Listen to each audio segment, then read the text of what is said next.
ठीक है, देखिए है आपका पाठ 13 है सांख्यिकी। ठीक है, तो सांख्यिकी का हमको लिखना है समांतर माध्य। समांतर माध्य बराबर क्या होता है देखेंगे, फॉर्मूला पहले लिख लेंगे। समांतर माध्य, समांतर माध्य बराबर कुल पदों का योग बटे में कुल संख्या होता है। ठीक है, तो यहां से लिख सकते हैं कुल पदों का योग, कुल पदों का योग बटे में कुल संख्या। समांतर माध्य बराबर कुल पदों का योग बटे में कुल संख्या। समांतर माध्य ना लिख करके केवल माध्य लिख सकता है। ठीक है, और इसको दर्शाते हैं एक्स पे इसे बार बना करके। ठीक है, और इसको लिखते हैं सिग्मा एफ आई एक्स आई, लेकिन एफ आई एक्स आई नहीं रहेगा, यहां से लिखेंगे सिग्मा एक्स आई बटे में एक्स। जो संख्या है उसको लिख सकते हैं, या इसको इस तरीके से न लिख करके क्या लिखेंगे 1/n सिग्मा एक्स आई। ठीक है, लेकिन जब दो पद दिया रहेगा एक्स और वाई दिया रहा है। ठीक है,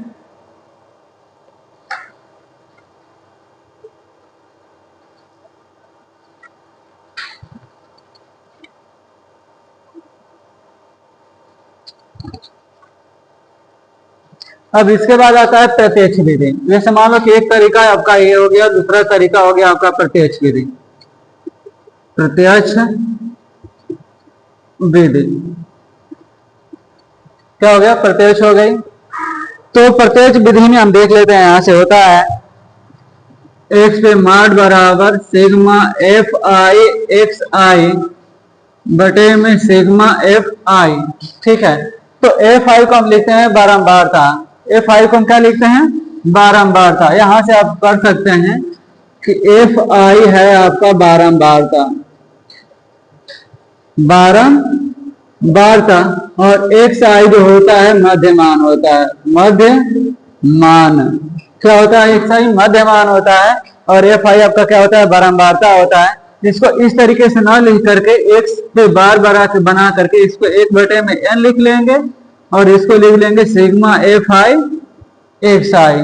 ठीक है, हमेशा कुल के बटे में जो बारंबारता का योग रहेगा नीचे लिख दिया जाएगा, उसको एन से भी प्रदर्शित कर सकते हैं, एफ से भी प्रदर्शित कर सकते हैं। ठीक है, और आगे तीसरा नंबर है इसका, दिख रहा है इसमें,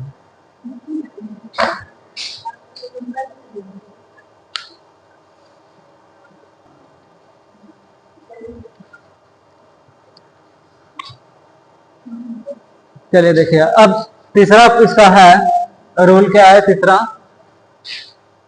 कल्पित माध्य विधि है। दो हो गया, प्रत्यक्ष विधि हो गया, अगला है कल्पित माध्य विधि। क्या है, कल्पित माध्य विधि। तो लिखेंगे कल्पित माध्य विधि। तीसरा नंबर कल्पित माध्य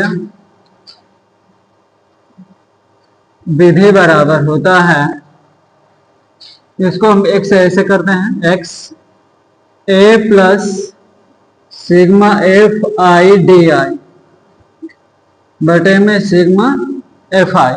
ठीक है, इस तरीके से लिखिए, या इसको ऐसे करेंगे एक्स के बार ए प्लस एक बटे में N sigma F I D I. ठीक है, लेकिन आपको पता होना चाहिए कि डी क्या है और डी आता कैसा है। तो डी बराबर होता है एक्स आई माइनस ए, डी बराबर होता है आपका एक्स आई माइनस ए होता है। ठीक है, और 4 नंबर है पग विचलन विधि। पग विचलन विधि, ये आपका पग विचलन विधि है। तो पग विचलन विधि में होता है यू का मान निकालते हैं,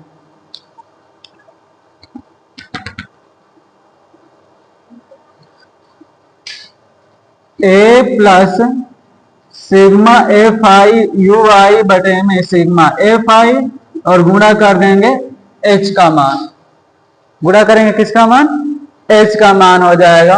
और एच जो होता है वर्ग अंतराल की न्यूनतम माप होती है, या वर्ग अंतराल का जो अंतर होता है उसको लिखते हैं। ठीक है, तो यू आई बराबर होता है, इसमें यू आई का मान लिखेंगे,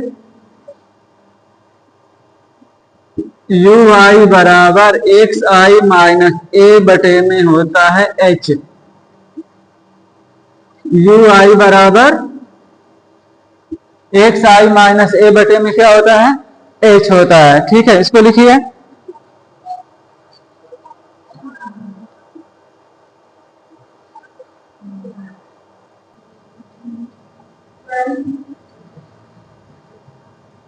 दिख रहा है?